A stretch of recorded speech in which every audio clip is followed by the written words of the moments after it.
کی اس ویڈیو میں ہم یہ سنیں گے کہ کون سے وہ گھوڑے ہیں کہ جن کی لید اور ان کا پیشاب یہ تمام چیزیں قیامت کے دن اس کے مالک کے لیے نیکیاں بنا کر اس کے میزان کے نیکیوں والے پلڑے میں رکھی جائیں گی۔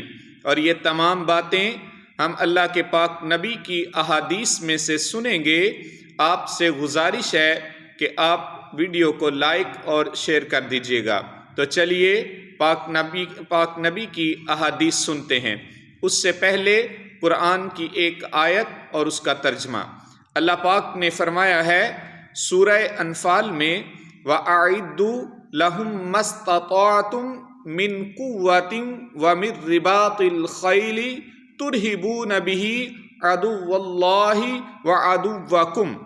اللہ پاک نے فرمایا اور ان کے لیے تیار رکھو جو قوت تمہیں بن پڑے اور جتنے گھوڑے باندھ سکو کہ ان کے دلوں میں دھاک بٹھاؤ جو اللہ کے دشمن اور تمہارے دشمن ہیں۔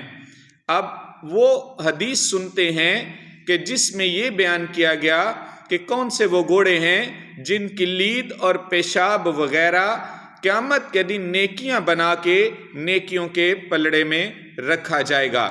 حضرت سیدنا ابو ہریرہ رضی اللہ تعالی عنہ سے روایت ہے، نبی پاک صلی اللہ علیہ وآلہ وسلم نے فرمایا جس نے اللہ پر ایمان اور اس کے وعدے کی تصدیق کرتے ہوئے اپنے گھوڑے کو اللہ کی راہ میں وقف کر دیا تو اس کا چارہ، اس کا پانی، اس کی لید اور اس کا پیشاب قیامت کے دن نیکیاں بنا کر اس کی میزان میں ڈالی جائیں گی۔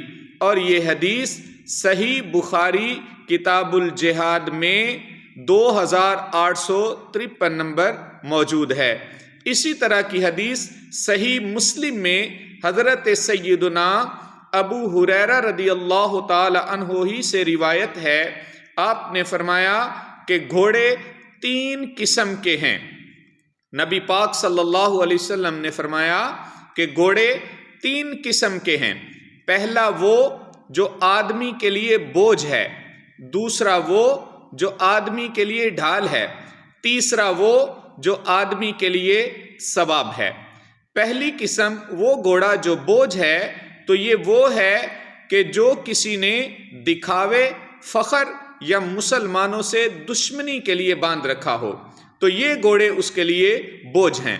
دوسری قسم وہ گھوڑے جو ڈھال ہیں، تو فرمایا یہ وہ گھوڑے ہیں جو ڈھال ہیں کہ جن کو اللہ کی راہ میں باندھے اور اس کی پیٹھ یا رکاب میں اللہ کے حق کو نہ بلائے تو یہ اس کے لیے ڈھال ہیں۔ اور تیسرے وہ قسم کے گھوڑے کہ جن کا پالنا ثواب ہے، تو فرمایا یہ وہ گھوڑے ہیں، اس شخص کے لیے گھوڑے پالنا ثواب ہے کہ جو انہیں راہ خدا میں مسلمانوں کے لیے کسی چراغاہ یا باغ میں باندھے تو وہ گھوڑے اس چراغاہ یا باغ میں سے جو کچھ بھی کھائیں گے اس کے لیے اس چارے کی مقدار کے برابر نیکیاں لکھی جائیں گی، اور ان گھوڑوں کی لید اور پیشاب کی مقدار کے مطابق برابر نیکیاں لکھی جائیں گی۔ اور اگر وہ گھوڑا اپنی رسی توڑ کر 1 یا 2 ٹیلوں کا چکر لگائیں تو اللہ ان گھوڑوں کے قدموں اور لید کے برابر نیکیاں لکھے گا۔ وہ مالک گھوڑوں کو لے کر نہر پر سے گزرے اور وہ گھوڑے اس نہر سے پانی پئیں، حالانکہ اس کا مالک اسے پانی پلانے کا ارادہ نہیں رکھتا تھا، تب بھی اللہ پاک اس پیے جانے والے پانی کے برابر مالک کے لیے نیکیاں لکھے گا۔ یہ حدیث شریف صحیح مسلم کتاب الزکوٰۃ حدیث نمبر 987 موجود ہے۔ تو پیارے بھائیوں، جو لوگ اپنے گھوڑوں کو راہ خدا میں جہاد کے لیے تیار کریں ان کو اتنا اجر مل رہا ہے کہ ان کے لید اور پیشاب تک کو اللہ نیکیاں بنا کے قیامت میں ان کے پلڑے میں رکھے گا۔ تو آپ سمجھ لیجئے کہ راہ خدا میں جہاد کرنا کس قدر عظیم عمل ہے۔